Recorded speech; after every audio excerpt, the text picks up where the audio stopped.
Thanks for joining us here at 6. I'm Randy Meyer. Breaking news, all 4 former Minneapolis police officers now charged in George Floyd's death. Governor Tim Walz reacting within the last hour. Let's get straight to Theo Keith at the state capitol for us this evening. And Theo, the Attorney General announcing those charges. Run through them for us.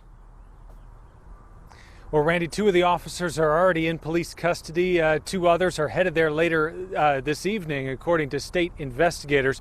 Attorney General Keith Ellison said he did not bow to public or political pressure on these new and upgraded charges, and he is trying to tamp down expectations that this would be an open and shut case against any of the 4.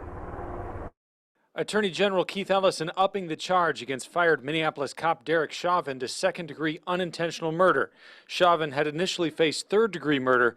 George Floyd's family wanted first-degree. We believe that these are the right charges. It carries a maximum penalty of 40 years, but the recommended sentence is 12 years and 6 months, and that's much more likely to be what's handed down if Chauvin is convicted.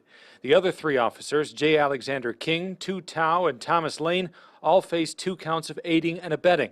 Ellison is a lead on this case after Governor Tim Walz stripped control from Hennepin County Attorney Mike Freeman over the weekend. Asked if Freeman had been preparing to let Chauvin plead to third-degree murder, Ellison would not say, nor would he say if he's considering pleas now. That's simply way too early to begin that conversation. At this point, we are preparing to try this case. If something else happens along the way, we'll see. Ellison says he will not personally prosecute the case in the courtroom, but has enough staff internally and does not expect to need outside counsel.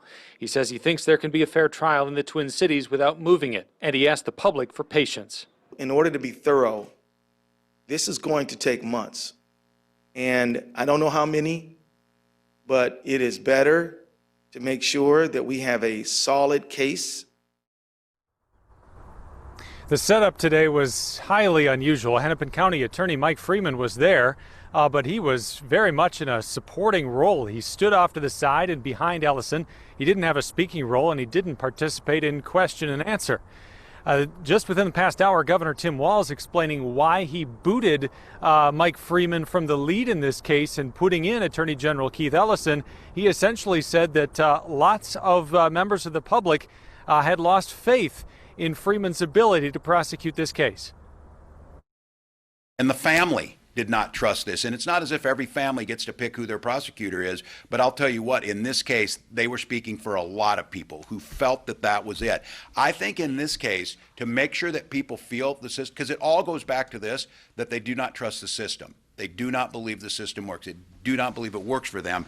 And that move was to try and move in a direction of a authority that I have to try and take some of that out of it.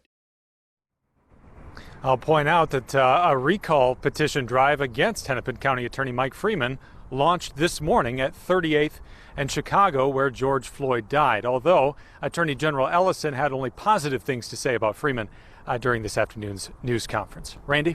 All right, Theo, thank you. Reaction to the update.